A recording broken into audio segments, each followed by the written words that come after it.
Welcome to RayPresents. Today I'm sitting down with Jimmy Sebulime, an Ottawa-based community builder, change maker, a youth advocate who turned heartbreak into hope, founding the Agnes Zabali Boys and Girls Club in memory of his mother.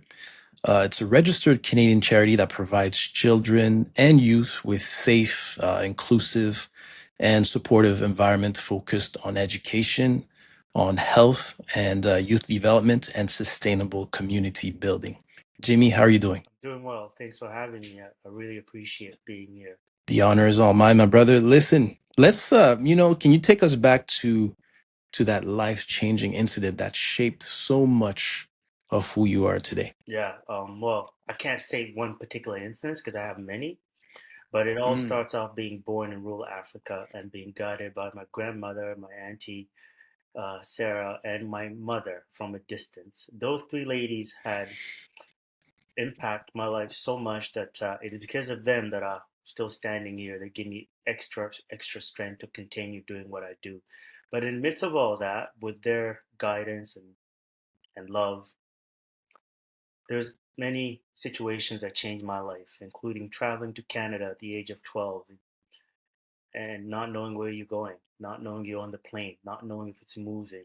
At that time when we came in the 90s, we came alone, three miners on a British Airways flight to Montreal, landing in Montreal, and then drive from Montreal to Ottawa, just completely confused where we're going, where we are. We actually had to stop between Ottawa and Montreal because I thought there was firewood. We came in April when it was spring and all these trees had no Mm. leaves. And I'm like, oh my God, all there is here in Canada is firewood.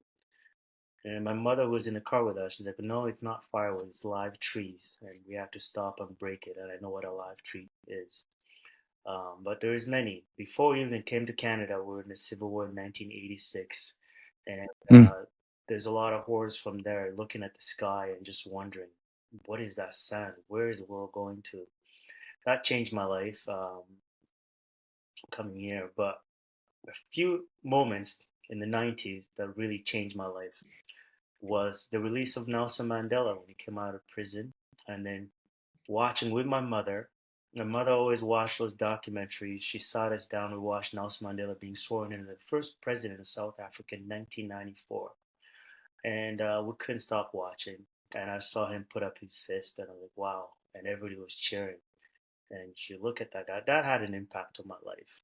And then he's still hiding, didn't speak a word of English, trying to fit in, trying to be cool. That's a time where songs came out and you're trying to fit in, but you're not really fitting in until a documentary called When We Were Kings came out in 1996 by it was about Muhammad Ali going to Africa in a country called Zaire, which is now Zaire. DRC.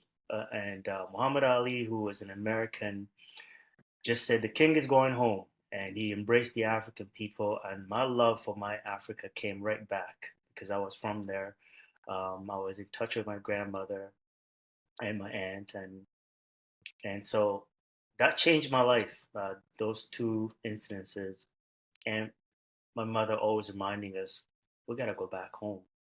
And then here's Nelson Mandela being sworn in as first black president of South Africa. I have no political ambitions. It's just I'm motivated by people like my mother, like my grandmother, like my aunt. They're all community people. They fed people. They welcomed people.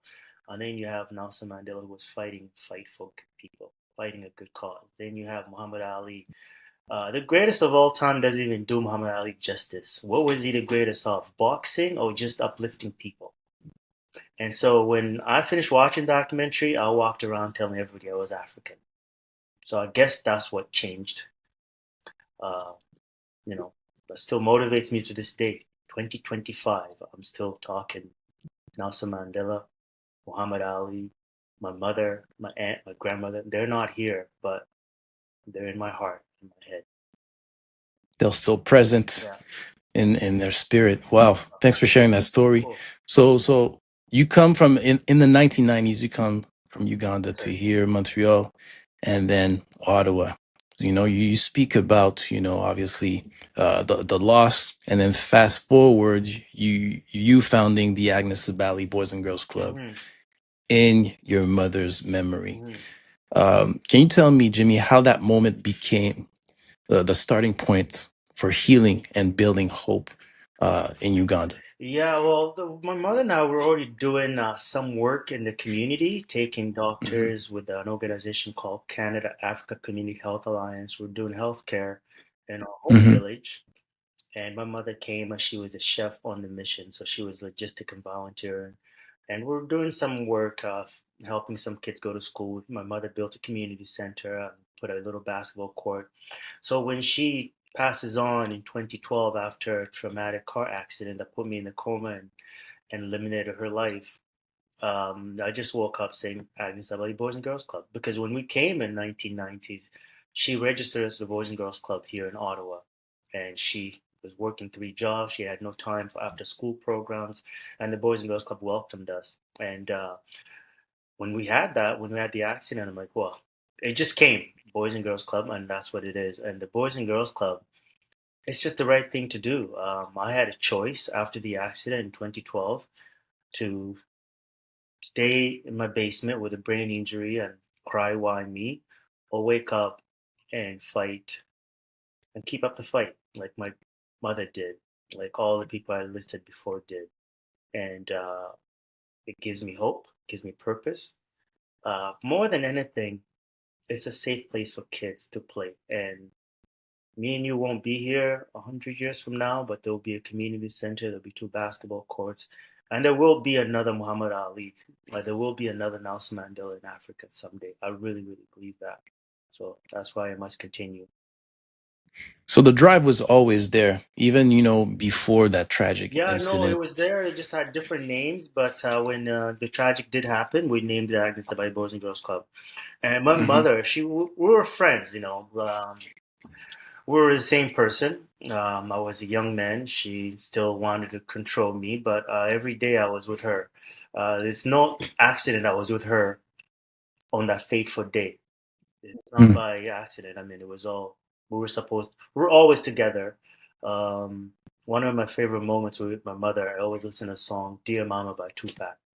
She never Oh played wow. anything, and we had one car, and I'll pick her up at work, and I always play it. And even if I didn't play it, she placed, at the time, it was a little cassette in the car. And she would play it. So at least I got to listen to that song with her before she passed on. And now the Boys and Girls Club has 135 kids that are registered receiving school fees assistant. Some receive full-time assistance, some refuse partially. But then the club is open to about 500 young people in the village. And all it is because my mother said, you must return home and do something. And my grandmother said, there's some land here for you guys to use. And so that's how it happened. But this has been happening for close to 20 years. 20 years. Mhm.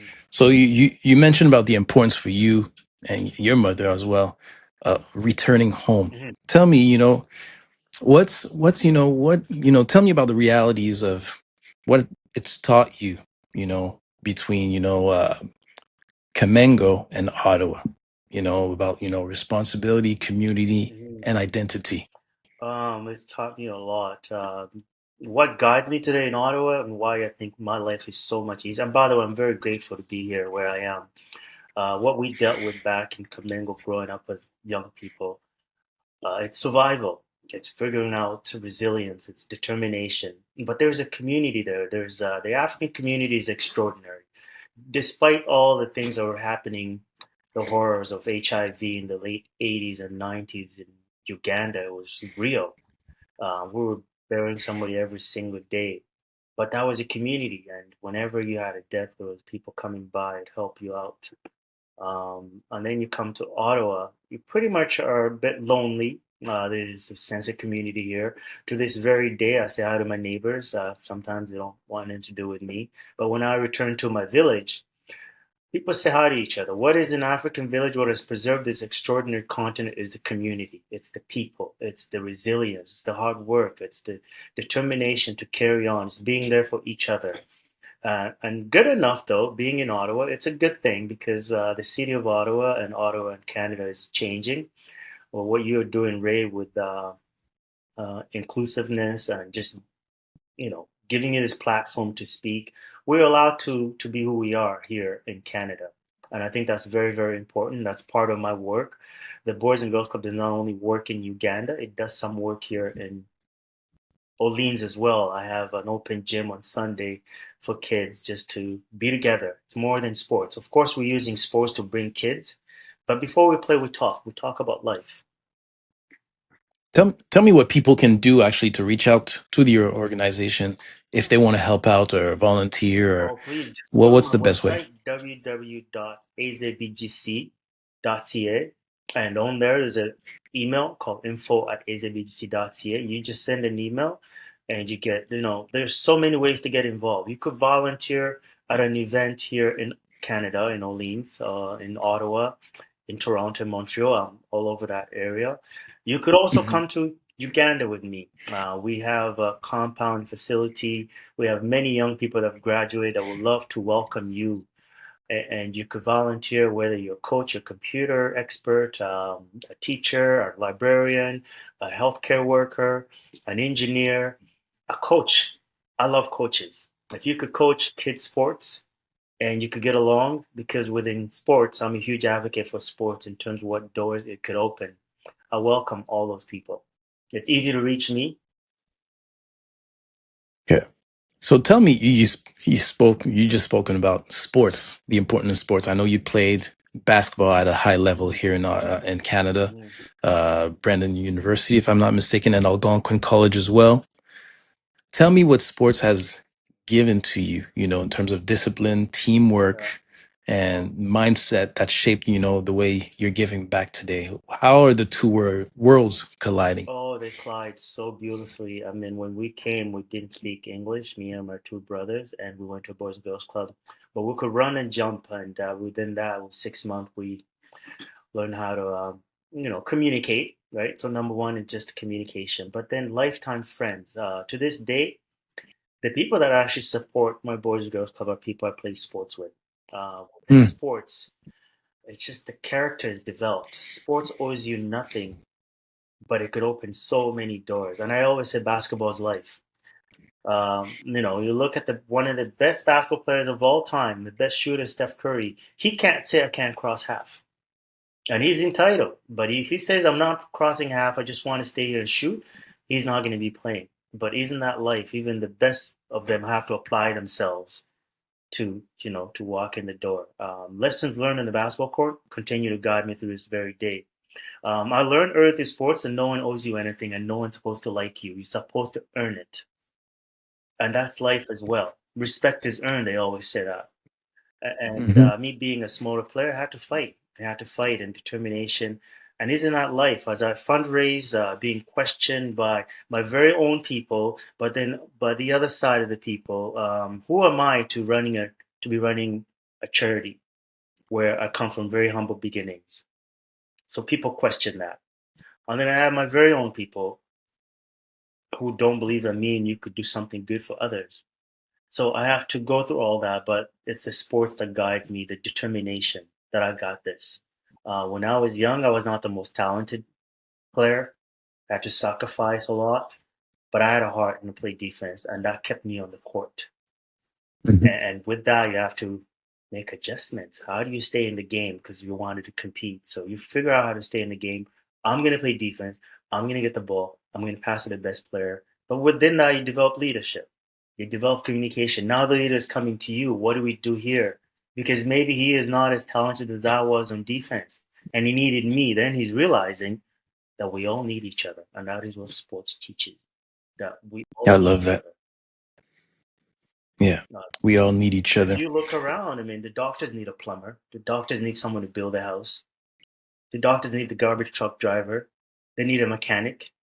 So we all need each other. Now, there's one person in maybe in our society who says we need doctors, but they also need us. Basically, we all need each other. We need teachers. We all get up and go to school, and then we complain when teachers are on strike. They're not paid well, and but we need them. I, I love that, Jimmy. We all need each other. Can you tell me more about what a person from here who's planning to go to Uganda with you, with your organization, can expect going there? Well, we do before we go, we have to do some basic housekeeping, basic orientation. Where are we going? This Hmm. beautiful continent called Africa is completely misunderstood by many, including just a lots of people. So it's just 54 countries that are completely diverse, different background, different languages, different culture, but it is still Africa. And so we prepare before we go, what to bring, what to take, what to expect. We have to lower expectations in terms of just services. So there's Africa. Africa is unique, and Uganda is unique. And when I see Africa, I'm just talking about sub-Saharan Africa and all the countries. They're so different, yet they're all the same. Um, so when you go, you just have to lower your expectation. Where are you going? Are you going to the city or are you going to the village? Hmm. And with that, you have to make adjustments, right? Just last year when I flew to Kenya this time, and I was like, oh, I'm in Kenya, which is a little more. It's just different than Uganda, but right off the bat, as soon as you get off the airplane, I go into the washroom, and I was quickly reminded you are in Africa now because the water wasn't working. I turned on the Hmm. tap when it wasn't working, and then you come back to Ottawa Airport or Montreal or Toronto.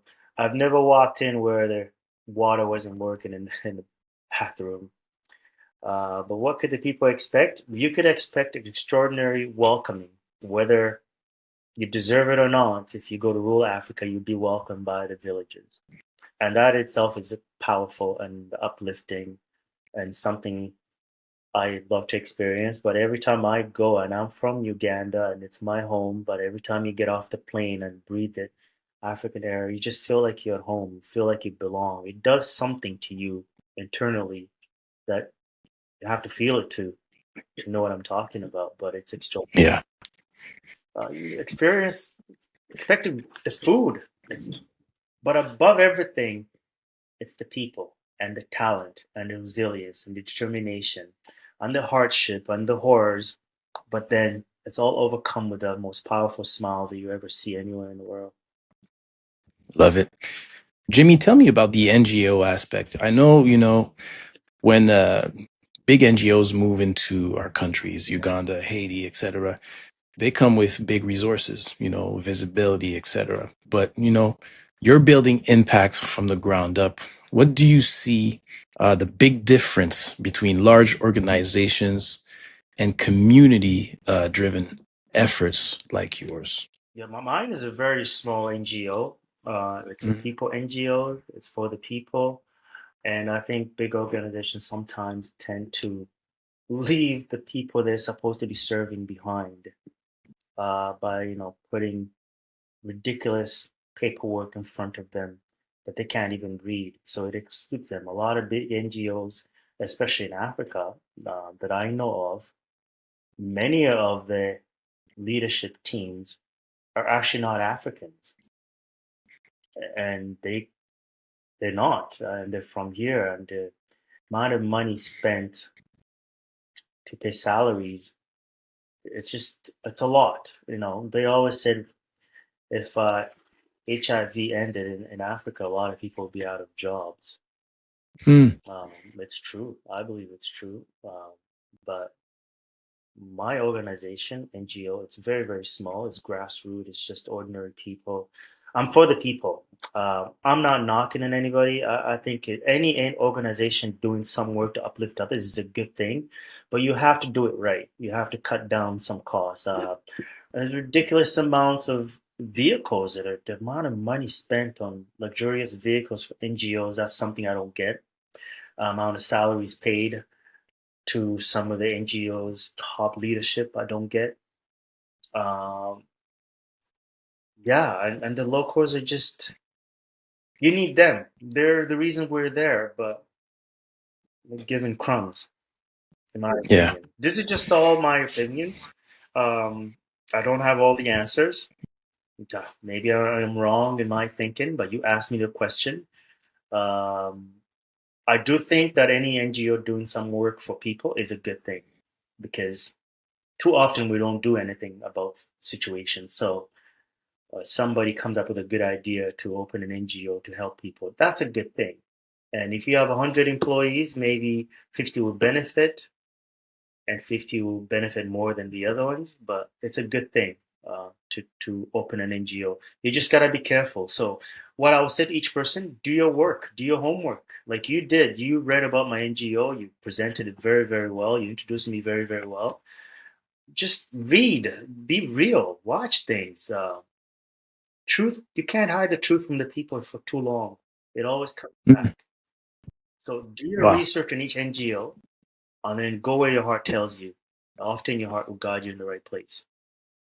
love that, Jimmy.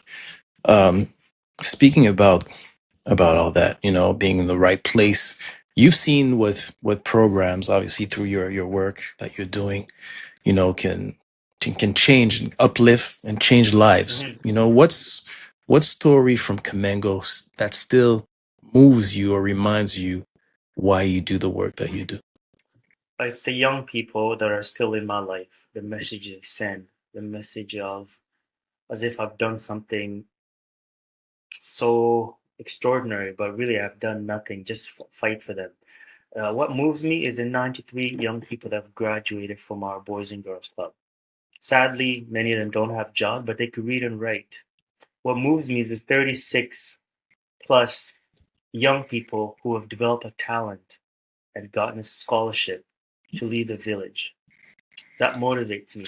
What motivates me is the women resource house that we have, where young girls could run away from any situation and walk into this house and be safe and play chess, learn how to sew, play netball, um, and get a female product so they don't miss the examination tomorrow. Uh, Mhm. what motivates me is the maternity ward project we're building right now in Uganda, that it has a roof and is standing and they're doing the finishing touches, and that's been done by ordinary people, and including the plumber and the electrician who are graduates of the project. Those two young men, I mean, they care so much about this maternity ward as if it's theirs. That motivates me. Um, what motivates me are two basketball courts that are in Uganda. And when I first built one, everybody laughed at me. They thought it was a parking lot for cars. What motivates me or moves me is a computer lab that we have where young people could now use a computer to do coding, not just to watch European soccer. Nothing wrong with European soccer, but it is consumed as Africans. It's taken our minds. But at our Boys and Girls Club, you can use a computer to do research. What motivates me is our little library where everybody laughed at me. They're going to take the books to make fire out of them. The books are still there. And even not just books, there's a book on Barack Obama and Nelson Mandela. And so you could read and dream and think about the possibilities. Those are things that I think about every single day. Instead of 93 graduates, why could we have 1,000 graduates? Maybe they won't get jobs, Yeah, but they'll be able to read and write. And when the plane ticket comes, you could read to go work, to go work in the Middle East or to go work in Canada. And I'm hoping somebody would choose Canada for my own bias reasons. But I do know how Africans are treated in some parts of the world. And given a choice, I want them to be in my neighborhood so that maybe I could open the door for them. tell me about that experience. I know some of your kids went eventually to travel in different parts of the world. Did you Well, have? the tragedy of that is we have, I'll just give you an example of our own project. Of some of the graduates, they don't even tell me anymore because I know I'm against it, but you do your research again on Africans traveling to the Middle East to work. I mean, there's only a few jobs for them unless we're not talking about LeBron James going to Dubai. We're talking about somebody Mhm. in rural Africa going to Dubai, and they probably much not own a car, not own a house, but they could only do uh, housemaid jobs or security, and it's tough for them. But one of the girls in my project actually communicated with me 2 days ago, and she said, Mhm. "Uncle Jimmy, I got lucky. The people I'm with are treating me well." That's not the That's case for good. everybody. Yeah. That's tough, right? Fortunately. So one of the things we do at the Boys and Girls Club, we try to create some income generating projects. We have a farm. Uganda's a beautiful country. It's lush. It's green. You could pretty much grow anything.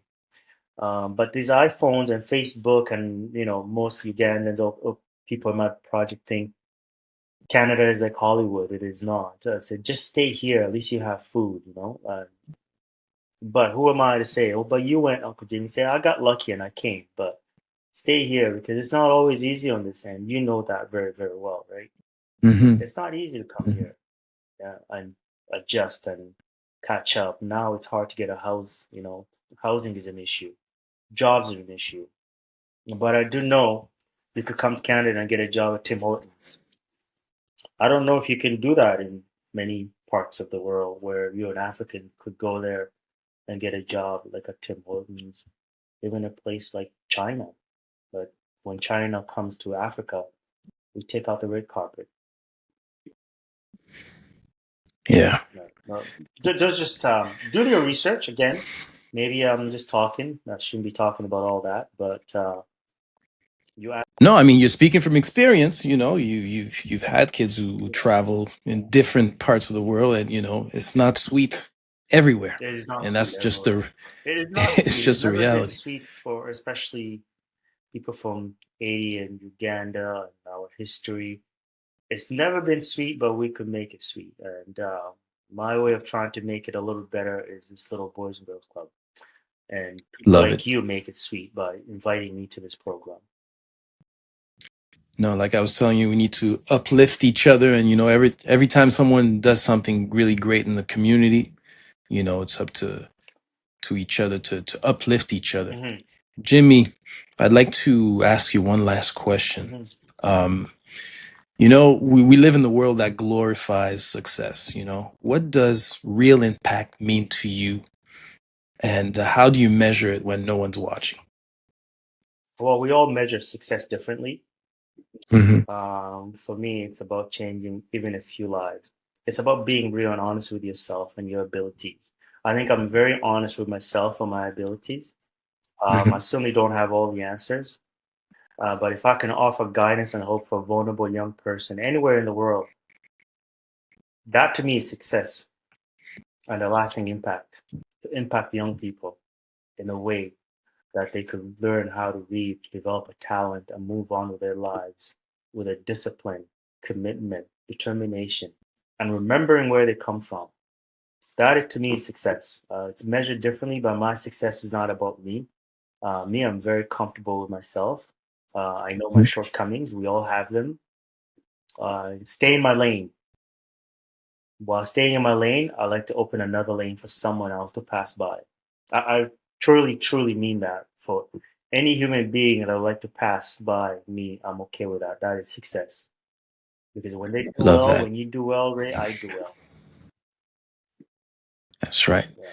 Jimmy, I'd like to thank you for your time, for sharing information about your organization, the Agnes Zabali Boys and Girls Club. I encourage you all to go look at it. I will share the information in the video description.